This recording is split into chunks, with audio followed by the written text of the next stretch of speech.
ఈ ఉదయకాల సమయంలో దేవుని వాక్యం వినుటకు ఆసక్తిగా ఎదురు చూస్తున్న ప్రతి ఒక్కరికి నా హృదయపూర్వక వందనములు తెలియజేయచ్చు ఉన్నాను. దేవుని మహాకృపను బట్టి నిన్నటి దినమంతా మనము దేవుని ఆరాధన ఆరాధించుటలో, ఆయన పరిచర్యలో కొనసాగుటకు దేవుడు చూపిన కృపను బట్టి దేవునికి కృతజ్ఞతాస్తుతులు చెల్లిస్తూ ఉన్నాను.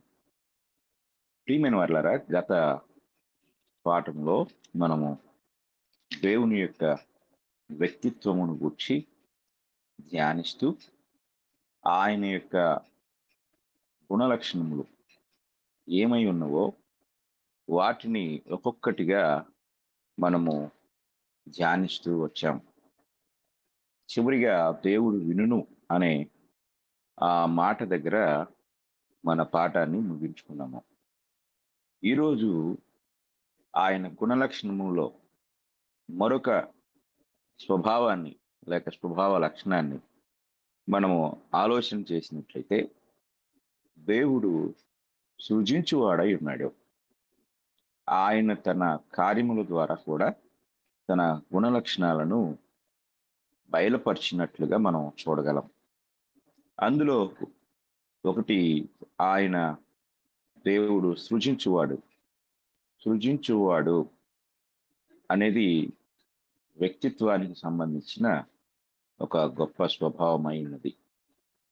మనము ఆదికాండము 1వ అధ్యాయము 1వ వచనాన్ని చదువుకున్నట్లయితే, ఆదియందు దేవుడు భూమి ఆకాశములను సృజించెను అనే మాట కనపడుతుంది. In the beginning God created అనే ఇంగ్లీష్ మాట. దేవుడు సృజించెను, దేవుడు సృజించువాడుగా ఉన్నాడు. ఆయన యొక్క గుణలక్షణములు, ఆయన యొక్క వ్యక్తిత్వ స్వభావ విధానమును మనకు బయలుపరచుచూ ఉన్నవి. ఆయన సృజించువాడు.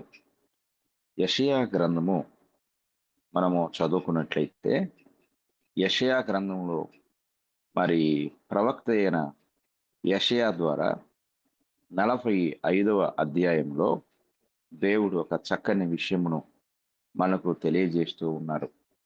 45వ అధ్యాయము 18వ వచనమును మనము చదువుకున్నట్లయితే, ఆకాశములకు సృష్టికర్తయగు యెహోవాయే దేవుడు, ఆయన భూమిని కలుగు చేసి దాన్ని సిద్ధపరిచి స్థిరపరిచెను. నిరాకారముగా ఉండునట్లు ఆయన దాన్ని సృజింపలేదు, నివాస స్థలమగునట్లుగా దాన్ని సృజించెను. ఆయన సెలవిచ్చినదేమనగా, యెహోవాను నేనే, మరి ఏ దేవుడును లేడు. ఈ వచనములో సృష్టికర్త సృష్టికర్త అనే మాట పదే మనకు కనపడుతుంది. కాబట్టి దేవుడు సృజించువాడుగా ఉన్నాడు. కనుక మనము ఆయన వ్యక్తిత్వ లక్షణాలను గమనించినట్లయితే, ఆయన సృజించువాడు, సృష్టికర్త అయి ఉన్నాడు. ఈ సకల చరాచర సృష్టి అంతటిని సృజించిన వాడుగా మనము ఆదికాండం 1వ అధ్యాయం అంతటిని చదువుకున్నప్పుడు, ఆ అధ్యాయంలో ఒక క్రమబద్ధమైన విధానంలో దేవుడు తన సృష్టిని సృజించినట్లుగా మనం చూడగలం. కనుక దేవుడు సృజించువాడుగా ఉన్నాడు. ఆయన సృజించిన లేక సృష్టించిన ఈ మహావిశ్వం అంతటిలోనూ మనము కూడా ఆయన చేతి పని అయి ఉన్నాము. ఆయన మనలను కూడా సృజించిన వాడుగా ఉన్నాడు. కనుక మనము ఏ దేవుని గూర్చి ధ్యానిస్తున్నాం అంటే, వ్యక్తిత్వము కలిగిన దేవుని గూర్చి మనము ధ్యానిస్తూ ఉన్నాము. ఆయన తన వ్యక్తిత్వమును తెలియచేసిన విధానమును మనము 2వ పాయింట్లో చూస్తే, వ్యత్యాసమును తెలియచేయట ద్వారా అని మనం చూసాం. ఏమిటి ఈ వ్యత్యాసం అంటే, అన్య దేవతలకు ఆయనకు ఉన్న వ్యత్యాసము. ఆయన జీవము గలవాడు, సత్యవంతుడు. తెస్సలోనికయలో ఉన్న సంఘస్థులు విగ్రహములను విడిచి జీవము గలవాడును సత్యవంతుడునగు దేవుని యొద్దకు వచ్చారు అని చెప్పి పౌలు గారు వారిని ప్రశంసించారు. అలాగే దేవుడు సృజించువాడు. ఎందుకంటే ఆయన సృష్టికర్త అయి ఉన్నాడు. ఆయన సృజించువాడుగా ఉన్నాడు అనే సత్యాన్ని మనం గ్రహించగలం. యోహాను సువార్త 1వ అధ్యాయము మనము గమనించినట్లయితే ఆ 1వ అధ్యాయంలో అక్కడ ఒక అద్భుతమైన మాట మనకు కనపడుతుంది. 3వ వచనం ఇలాగ చెప్తుంది, కలిగి ఉన్నది ఏదియు ఆయన లేకుండా కలుగలేదు. ఆయనలో జీవముండెను, ఆ జీవము మనుషులకు వెలుగై ఉండెను. ఆయన జీవము కలిగిన వాడు. ఆయన సమస్తమునకు సృష్టికర్త. ఆయనే సమస్తమునకు ఆధారభూతుడు. కనుక వ్యక్తిత్వము కలిగిన దేవుడు అనగా సృజించుట అనే స్వభావ లక్షణాన్ని ఆయన కలిగి ఉన్నట్లుగా మనం గ్రహించాలి. కనుక మన సృష్టికర్తను మనము తెలుసుకున్నట ద్వారా సత్యం వైపు మనం మళ్ళుకునేవారుగా ఉంటాం. ఈరోజు చాలా మంది వారి సృష్టికర్త, వారి నిర్మాణకుడు ఎవరో తెలియక లోకంలో త్రోవ తప్పి తిరుగుతూ ఉన్నట్లుగా మనం చూస్తున్నాం. కనుక మన సృష్టికర్త ఆయన గొప్ప వ్యక్తిత్వం కలిగిన వాడు, అందులో ఆయన సృజించువాడుగా ఉన్నాడు అనే సత్యాన్ని మనము గ్రహించవలసిన వారమై ఉన్నాం. ఇక రెండవ విషయాన్ని ఈరోజు మనం ధ్యానించే భాగంలో రెండవ విషయమును మనం ఆలోచించినట్లయితే దేవుడు సిద్ధపరచువాడై ఉన్నాడు. ఆయన సమస్త మానవాళికి సిద్ధపరచు అంటే సృజించడం మాత్రమే కాదు, ఆయన తాను సృష్టించిన సృష్టిలో ఉన్న ప్రతి జీవికి కూడా కావలసిన వాటిని ఆయన సిద్ధపరిచేవాడుగా ఉన్నాడు. కీర్తనల గ్రంథాన్ని మనం చదువుకున్నట్లయితే ఒక అద్భుతమైన కీర్తన దేవుని యొక్క ఆ యొక్క ఆ సకల మానవాళి పట్ల ఆయనకున్న బాధ్యతాయుతమైన విధానాన్ని మనకు తెలియజేస్తుంది. 104వ కీర్తన. ఆ కీర్తన మనం చదువుకున్నట్లయితే చాలా సంతోషకరమైన విషయాలు ఆ కీర్తనలో కనపడతాయి. 104వ కీర్తన 27వ వచనం నుండి మనం చదువుకున్నాం. 104వ కీర్తన 27వ వచనము, తగిన కాలమున నీవు వాటికి ఆహారమిచ్చేదవని ఇవన్నీ నీ దయ కొరకు కనిపెట్టుచున్నవి. దీని పూర్వాపరాలు మనం కొంచెం ముందుకు వెళ్ళి చూస్తే చాలా అద్భుతమైన సంగతులు మనకి అక్కడ కనిపిస్తాయి. అదిగో విశాలమైన మహాసముద్రం, 25వ వచనం అండి. అదిగో విశాలమైన మహాసముద్రము, అందులో లెక్కలేని జలచరములు, దానిలో చిన్నవి పెద్దవి జీవరాశులున్నవి, అందులో ఓడలు నడుచుచున్నవి, దానిలో ఆటలాడుటకు నీవు నిర్మించిన మకరములున్నవి. తగిన కాలమున నీవు వాటికి ఆహారం ఇచ్చేదవని ఇవన్నీ నీ దయ కొరకు కనిపెట్టుచున్నవి. నీవు వాటికి పెట్టునది అవి కూర్చుకొనును. నీవు గుప్పిలి విప్పగా అవి మంచి వాటిని తిని తృప్తిపరచబడును. నీవు ముఖము మరుగు చేసుకొనగా అవి కలతపడును. నీవు వాటి ఊపిరి తీసివేయునప్పుడు అవి ప్రాణములు విడిచి మంటిపాలగును. నీవు నీ ఊపిరి విడువగా అవి సృజింపబడును. అట్లు నీవు భూతలమును నూతనపరచుచున్నావు.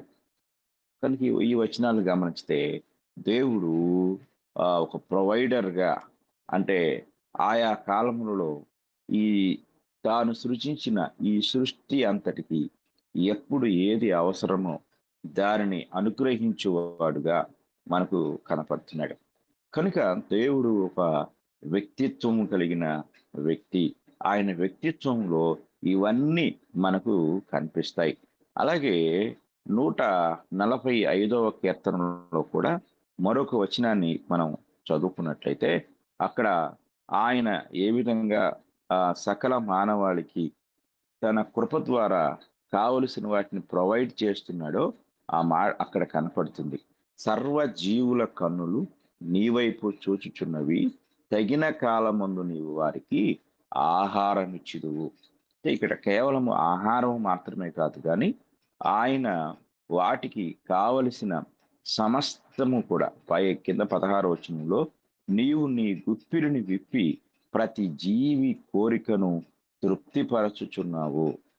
దేవుడు ఒక ప్రొవైడర్గా ఆయన ఆ తాను సృజించిన సృష్టిలో ఉన్న ప్రతి జీవికి కూడా తాను తగిన కాలంన సమస్తమును కూడా ప్రొవైడ్ చేసేవాడుగా ఉన్నాడు. అది ఆయనకున్న ఒక గొప్ప లక్షణముగా మనం చూడగలం. ఇక మూడవ విషయమును మనము ధ్యానించినట్లయితే దేవుడు హెచ్చించువాడై ఉన్నాడు. గాడ్ ప్రమోట్స్ అనే మాట మనకి ఇక్కడ కనపడుతుంది. దేవుడు హెచ్చించువాడై ఉన్నాడు. ఆయన మానవాళి జీవితంలో ఆయనకున్న గొప్ప లక్షణం ఏంటంటే మానవాళిని ఆయన తగిన కాలంలో హెచ్చించేవాడుగా మనకు కనపడతాడు. కీర్తనల గ్రంథము 75వ కీర్తన మనం చదువుకున్నట్లయితే 75వ కీర్తనలో దేవుడు ఒక చక్కని విషయమును మనకు తెలియజేస్తూ ఉంటాడు. 6-7 వచనాలు మనం చదువుకుందాం. తూర్పు నుండి అయినను, పడమటి నుండి అయినను, అరణ్యము నుండి అయినను హెచ్చు కలుగదు.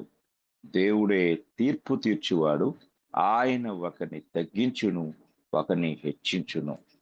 కొందరు తమ జీవితంలో తమకు కలిగి ఉన్న స్థితిని బట్టి ఇది అదృష్టం వలన జరిగిందని, లేక తమ శక్తి సామర్థ్యం వలన జరిగింది అని అనుకుంటూ ఉంటారు. కానీ అది పొరపాటు ఆలోచన. హెచ్చించేవాడు దేవుడే. నా జీవితంలో ఏదైనా మనము ఒక స్థితిలోనికి ప్రమోట్ చేయబడ్డామంటే అది మనం ఉద్యోగం కావచ్చు, వ్యాపారం కావచ్చు, ఆర్థికంగా కావచ్చు, ఇంకా ఏదైనా అది ఒకవేళ మన జీవితంలో మనము ఒక స్థితి నుండి మరొక ఉన్నతమైన స్థితికి మనం ప్రమోట్ చేయబడ్డామంటే అది దేవుని యొక్క కృప మాత్రమే. అందులో మన శక్తి, మన సామర్థ్యం ఏమి లేదు.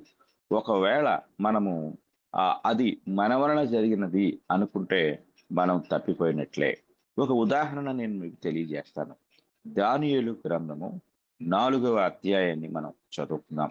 దానియేలు గ్రంథము 4వ అధ్యాయంలో మరి నెబుకద్నెజరు చక్రవర్తి ఆయన తన ప్రమోషన్ గురించి ఇలాగ మాట్లాడుకుంటూ ఉంటాడు. 4వ అధ్యాయం 30వ వచనం నుండి మనం చదువుకుందాం. రాజు బబులోనును, ఈ మహావిశాల పట్టణము నా బలాధికారమును, నా ప్రభావ ఘనతను కనపరచుటకై నా రాజధాని నగరముగా నేను కట్టించినది కాదా అని తనలో తాను అనుకొనెను. రాజు నోట ఈ మాట ఉండగా ఆకాశము నుండి ఒక శబ్దము వచ్చెను. ఏదనగా, రాజుకు నెబుకద్నెజరు, ఇదే నీకు ప్రకటన. నీ రాజ్యము నీ యొద్ద నుండి తొలగిపోయెను. తమ యొద్ద నుండి మనుషులు నిన్ను తరిమెదరు. నీవు అడవి జంతువుల మధ్య నివాసము చేయుచు పశువుల వలె గడ్డి మేసెదవు. సర్వోన్నతుడకు దేవుడు మానవుల రాజ్యము పైన అధికారి అయ్యుండి తానెవనికి దాని అనుగ్రహింప నిశ్చయించునో వానికి అనుగ్రహించునని నీవు తెలుసుకుని వరకు 7 కాలములు నీకిలాగు జరుగునని చెప్పెను. ఆ గడియలోనే అలాగున నెబుకద్నెజరుకు సంభవించెను. మానవుల్లో నుండి అతని తరిమిరి, అతడు పశువుల వలె గడ్డి మేసెను. ఇలా ఈ వచనాలన్నీ కూడా ఇంకా మన కిందకి చదువుకుంటూ ఉంటే దేవుడు ప్రమోట్ చేసేవాడు మాత్రమే కాదు, గర్వించిన వారి జీవితంలో డిమోట్ చేసేవాడుగా కూడా ఉంటాడు. కనుక దేవుడే తనకు ఇదంతటిని అనుగ్రహించాడు అన్న సంగతి నెబుకద్నెజరు అలా భావించకుండా ఇది నా బలాధికారం, నా శక్తి సామర్థ్యం, నా ప్రభావ ఘనత అని ప్రతి చోట కూడా నా నా నా అనే మాట ఆయన ఉపయోగించాడు. ఈ ఇంగ్లీష్లో చాలా చక్కగా ఈ మాటలు మనకి కనపడుతూ ఉంటాయి. మై పవర్ అనే మాట, మై మెజెస్టీ. కనుక ఆయన ప్రతి చోట కూడా నా అనే మాట ఉపయోగించినప్పుడు దేవుడు వెంటనే దాన్ని ఖండించాడు. కనుక దేవుడు ప్రమోట్ చేయువాడు, హెచ్చించువాడు. మనందరి జీవితంలో కూడా ఆయన ఉన్న ఒక గొప్ప వ్యక్తిత్వ స్వభావ లక్షణం ఏంటంటే ఆయన బిడ్డలను ఆయన హెచ్చించువాడుగా ఉన్నాడు. కనుక నీ జీవితంలో ఒకవేళ నీవు దిగజారిన పరిస్థితిలో ఉంటే, బలహీనమైన పరిస్థితిలో ఉంటే, లేక ఆర్థికంగాను, లేక ఇంకా ఇతరత్ర నీవు చాలా తక్కువ స్థితిలో ఉన్నట్లయితే, తప్పకుండా ఆయనను నీవు ఆశ్రయించినప్పుడు, ఆయన యందు విశ్వాసం ఉంచినప్పుడు, ఆయనను దేవునిగా, రక్షకునిగా, విమోచకునిగా, నీ సొంత తండ్రిగా నీవు ఆయనను నీ హృదయంలో చేర్చుకున్నప్పుడు, ఆయన తప్పకుండా నిన్ను తన మహాకృప ద్వారా హెచ్చించువాడై ఉన్నాడు. ఆయన హెచ్చించున్నంత వరకు మనము ఎదురు చూడవలసిన వారమై ఉన్నాము. కనుక కొందరు వారి జీవితంలో దేవుడు అనుగ్రహించే ఆ గొప్ప కృపను, అట్టి గొప్ప భాగ్యమును సద్వినియోగపరుచుకునే విషయంలో వెనుకబడిపోతూ ఉంటారు, నిరాశ పడుతూ ఉంటారు, నిరుత్సాహపడుతూ ఉంటారు. జాగ్రత్తగా మనం గమనించాలి. మనకు ఒక గొప్ప ఉదాహరణ మనము ఆదికాండము నుండి అబ్రహాము యొక్క జీవితము నుండి మనము చదువుకున్నట్లయితే, ఆదికాండంలో అబ్రహామును గురించి దేవుడు మాట్లాడుతూ 24వ అధ్యాయం 1వ వచనంలో ఇలాగ సెలవిస్తూ ఉంటారు. అబ్రహాము బహుకాలము గడిచిన వృద్ధుడై ఉండెను. అన్ని విషయముల్లోనూ యెహోవా అబ్రహామును ఆశీర్వదించెను. అంటే అబ్రహాము ఫుల్ఫిల్ అయిపోయాడు. ఆయన తన జీవితం అంతటిలో కూడా పరిపూర్ణమైన స్థితికి చేరుకున్నాడు. అది ఆత్మీయంగాను, విశ్వాస సహితముగాను, ఆర్థికముగాను, అన్ని విషయాల్లో కూడా. ఎందుకు అంటే ఇక్కడ ఈ మాట దేవుడు తెలియచేస్తూ ఉన్నాడు. అన్ని విషయములలోనూ యెహోవా అబ్రహామును ఆశీర్వదించెను అనే మాట మనకి ఇక్కడ కనపడతా ఉంది. అబ్రహాము తన జీవితంలో 75వ ఏట దేవుని చేత పిలువబడ్డాడు. ఆయన ప్రధానంగా దేవుని నుండి ఎదురు చూసిన విషయం ఏంటంటే సంతానం, గర్భఫలం. 15వ అధ్యాయంలో కూడా ఆయన దేవుణ్ణి అడుగుతాడు. అలాగే 17వ అధ్యాయంకి వచ్చేసరికి దేవుడు అబ్రహామా భయపడొద్దు, నేను సర్వశక్తిమంతుణ్ణి అని చెప్పి ఆయనకు సంతానం అనుగ్రహిస్తానని వాగ్దానమును రిపీట్ చేశాడు. అలాగే ఆయన 18వ అధ్యాయంలో కూడా నిరాశకు లోనైనప్పుడు నిశ్చయముగా నేను మరలా ఈ కాలమున నీ యొద్దకు వస్తాను, నీకు కుమారుడు అనుగ్రహించబడతాడు అని ధైర్యపరిచాడు. అలాగా ఆయన 25 సంవత్సరములు ఎదురు చూసినప్పుడు ఆయన యొక్క నిరీక్షణకు ప్రతిఫలముగా దేవుని యొక్క వాగ్దాన నెరవేర్పుగా కుమారుడు అనుగ్రహించబడ్డాడు.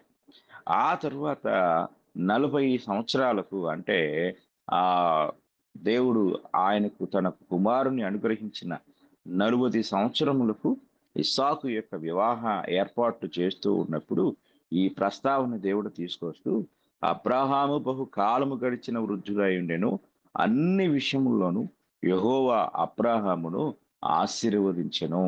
అంటే అబ్రహాము యొక్క జీవితంలో ఆయన ఈ అనుభవాన్ని పొందటానికి దేవుడు ఈ మాటను తెలియచేయుటకు మనము గమనించినట్లయితే 65 సంవత్సరాల టైం పట్టింది. కనుక దేవుడు మనల్ని హెచ్చిస్తాడు. అంతవరకు కూడా మనము ఎదురు చూడవలసిన వారమై ఉన్నాం, నిరీక్షించవలసిన వారమై ఉన్నాము. దేవుని కృప కొరకు మన జీవితాల్లో విశ్వాసముతో ఎదురు చూసినప్పుడు దేవుడు ఆయన తన యొక్క కృపను మనకు అనుగ్రహిస్తారు. కనుక మనము అలసిపోకూడదు, విసిగిపోకూడదు. ఖచ్చితంగా దేవుని కృప సహాయం కొరకు, ఆయన దయ కొరకు మనం ఎదురు చూడాలి. చూడండి, పేతురు మొదటి పత్రిక 5వ అధ్యాయాన్ని మనం చదువుకున్నట్లయితే, మొదటి పేతురు పత్రిక 5వ అధ్యాయము 6వ వచనములో దేవుడు తగిన సమయమందు మిమ్మును హెచ్చించున్నట్లు ఆయన బలిష్టమైన చేతి క్రింద దీన మనస్కులై ఉండుడి. కాబట్టి ఆయన మనల్ని హెచ్చిస్తాడు. ఆయన హెచ్చించినంత వరకు కూడా మనము ఎదురు చూడవలసిన వారమై ఉన్నాము. కనుక మనము జాగ్రత్తగా ఈ వచనాలను పరిశీలించాలి. కనుక మనము విశ్వాసములో విసిగిపోకుండా, విశ్వాసములో బలహీనులము కాకుండా, దేవుడు మనకు అనుగ్రహించే ఆ ప్రమోషన్ కొరకు ఎదురు చూడవలసిన వారంగా దేవుడు మనల్ని తన వాక్యం ద్వారా హెచ్చరిస్తూ ఉన్నారు. తరువాత 4వ విషయాన్ని మనం గమనించినట్లయితే, ఆయన వ్యక్తిత్వ లక్షణంలో 4వ స్వభావం ఏమిటంటే, దేవుడు సంరక్షించువాడై ఉన్నాడు. ఆయన మానవాళిని అంటే తాను సృష్టించిన మానవాళి యొక్క విషయంలో ఆయన సంరక్షకుడుగా ఉన్నట్లుగా మనం చూడగలం. కీర్తన గ్రంథం నుండి 23వ కీర్తన మనము ఒకసారి చదువుకున్నట్లయితే 23వ కీర్తన మొదటి వచనంలో ఇలాగ రాయబడి ఉంది. యెహోవా నా కాపరి, నాకు లేమి కలుగదు అనే మాట మనకు ఆయన యొక్క సంరక్షణను తెలియచేస్తూ ఉంది. పచ్చిక గల చోట్లను ఆయన నన్ను పరుండజేయుచున్నాడు. శాంతికరమైన జలముల యొద్ద నన్ను నడిపించుచున్నాడు. నా ప్రాణమునకు ఆయన సేద తీర్చుచున్నాడు. తన నామమును బట్టి నీతి మార్గములలో నన్ను నడిపించుచున్నాడు. గాఢాంధకారపు లోయలో నేను సంచరించినను ఏ అపాయమునకు భయపడను. నీవు నాకు తోడయుండువు. నీ దుడ్డు కర్రయు నీ దండమును నన్ను ఆదరించును. ఈ కీర్తన అంతా కూడా మనం చదువుకున్నట్లయితే దేవుడు తన ప్రజలను సంరక్షించువాడుగా ఉన్నాడు. అన్ని కాలముల్లోనూ ఈ కీర్తనలు అన్ని కాలములో అంటే ఏ ఏ సందర్భాల్లో ఆయన ఆ సంరక్షణ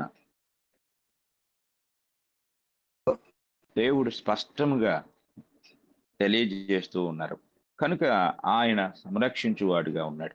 ఇంకొక ఆ వచనాన్ని కూడా, ఇంకొక కీర్తన కూడా మనం చూస్తే, కీర్తనల గ్రంథంలో 3వ అధ్యాయం 3వ కీర్తన మనం చూసినప్పుడు అక్కడ కూడా ఒక అద్భుతమైన మాట మనకు కనపడుతుంది. 5వ వచనం. 5వ వచనాన్ని మనం చదువుకున్నట్లయితే, యెహోవా నాకు ఆధారము, కావున నేను పండుకొని నిద్రపోయి మేలుకొందును. 10,000 మంది దండెత్తి నా మీదికి వచ్చి మోహరించినను నేను భయపడను. కనుక ఈ ఈ నిశ్చింత ఏమిటంటే, దేవుడు మన సంరక్షకుడై ఉన్నాడు. ఆయన మనలను సంరక్షించేవాడుగా ఉన్నాడు. మన లేమిలో, మన కలిమిలో, మన ఆపదలో, మన శ్రమలో, ప్రతి విధమైన పరిస్థితిలో కూడా దేవుడు మన సంరక్షకుడుగా ఉన్నాడు అనే విషయమును మనము గాఢముగా నమ్మవలసిన వారమై ఉన్నాం. కనుక దేవుడు మన సంరక్షకుడు అనే సంగతి మనము అన్ని కాలముల్లో కూడా గుర్తుంచుకోవాలి. మనం ఎప్పుడు కూడా మర్చిపోకూడదు. అలాగే ఆయనకున్న మరొక స్వభావ లక్షణమును మనము చదువుకున్నట్లయితే, దేవుడు పోషించుగా ఉన్నట్లుగా మనం ఇక్కడ చూడగలం. ఆయన తాను సృష్టించిన తన సృష్టి అంతటిని కూడా ఆయన పోషించువాడుగా ఆయన యొక్క స్వభావం ద్వారా మనకు తెలియజేస్తూ ఉన్నాడు. రాజుల మొదటి గ్రంథాన్ని మనం చదువుకున్నట్లయితే 17వ అధ్యాయము 9వ వచనము మనకు ఇలాగ తెలియజేస్తూ ఉంది. ఇది ఏలియా విషయంలో దేవుడు మనకు అనుగ్రహించే గొప్ప విషయమైనది. ఇక్కడ మనం 9వ వచనం చదువుకున్నప్పుడు, నిన్ను పోషించుటకు అచ్చటనున్న ఒక విధవరాలికి నేను సెలవిచ్చితిని. ఈ విషయాన్ని చాలా జాగ్రత్తగా గమనించాలి. కొంతమంది వారి జీవితంలో మనము ఏలియా లాంటి వారం కాము, లేక ఏలియా అంత విశ్వాసం మనకు లేదు, లేక ఏలియాతో మనం పోల్చుకోకూడదు అనుకుంటూ ఉంటారు. కానీ ఇక్కడ మనం ఆలోచించినట్లయితే, ఆయన ఏలియాను మాత్రమే కాదు, సమస్త సృష్టిని కూడా పోషించువాడై ఉన్నాడు. అందులో నీవు నేను కూడా ఉన్నాము. ఆయన మనల్ని పోషించువాడు. అది ఆయన యొక్క స్వభావ లక్షణంలో ఒకటై ఉన్నది. కనుక ఆయన మనల్ని పోషించేవాడుగా ఉన్నాడు. ఆయన పోషించకుండా మనం ఏమి కూడా మన జీవితంలో పొందలేము. ఇది జాగ్రత్తగా మనం గమనించవలసిన వారమై ఉన్నాం. కొందరు నా ఉద్యోగం నన్ను పోషిస్తుంది, నా చేతి పని నన్ను పోషిస్తుంది, నా వ్యాపారం నన్ను పోషిస్తుంది, నా తెలివితేటలు నన్ను పోషిస్తున్నాయి అనుకుంటూ ఉంటారు. కాదు. దేవుని యొక్క కృప లేకుండా, దేవుని యొక్క సహాయం లేకుండా మనము ఈ జీవితంలో దేనిని కూడా పొందలేము అన్న సంగతిని మనము విశ్వసించవలసిన వారమై ఉన్నాం. మనం చెప్పుకున్నాము బబులోను రాజైన నెబుకద్నెజరుని గురించి.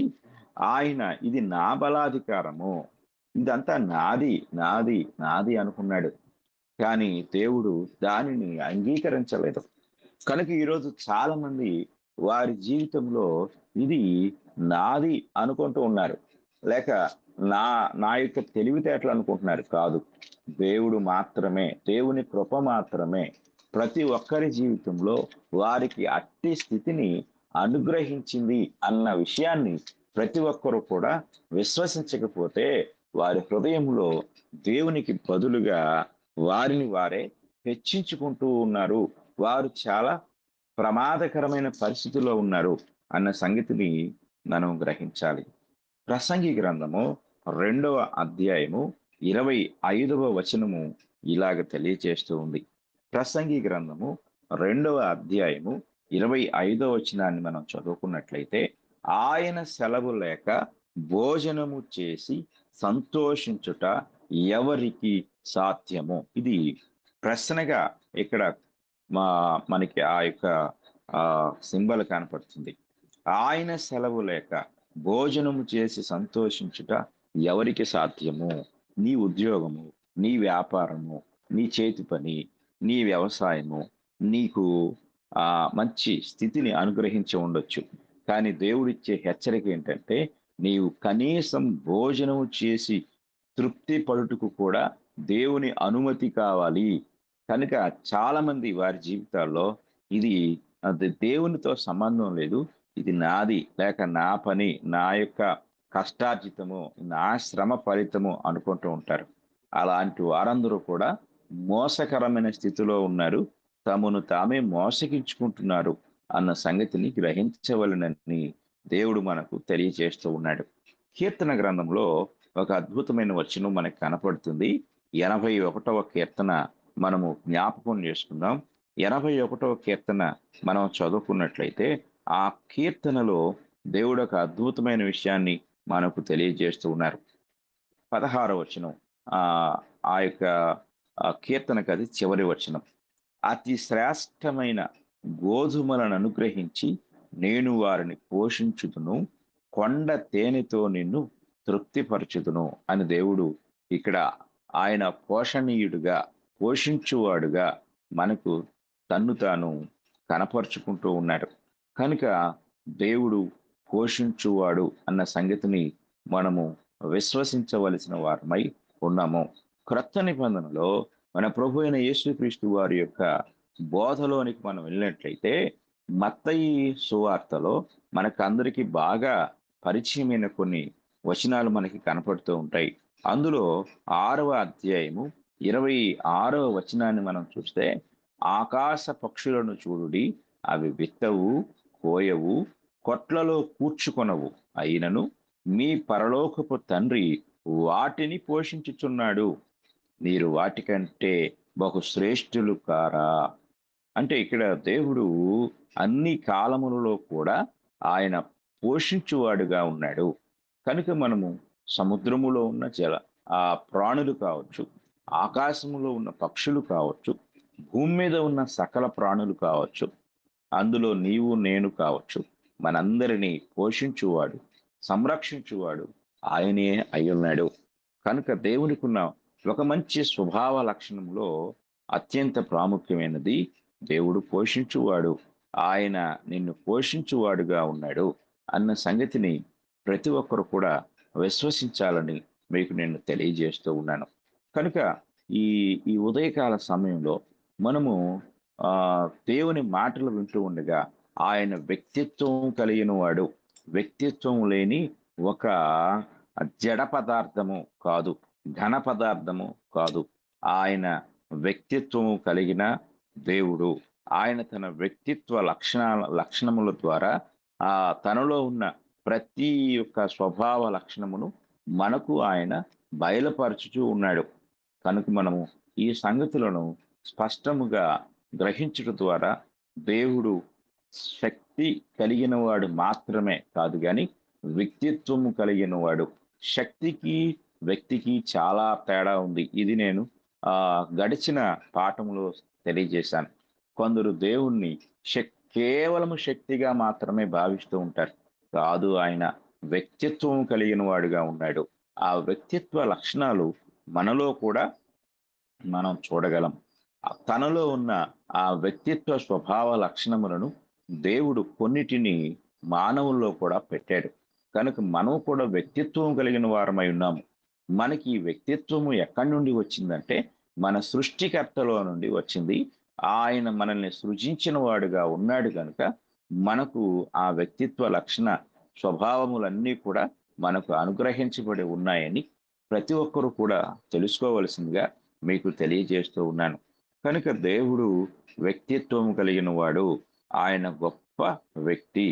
కనుక దేవుని గురించి మనం నేర్చుకుంటున్న ఈ యొక్క సత్యంలో మనము అనేక విషయాలను ఆయన గురించి నేర్చుకుంటూ ఉండగా ఆయనలో ఉన్న ప్రతి వ్యక్తిత్వ లక్షణము కూడా నీతో మాట్లాడుతుంది. ఆయన ఏమై ఉన్నాడో అది ప్రతి ఒక్కరితో ఆయన మాట్లాడుతూ ఉన్నాడు.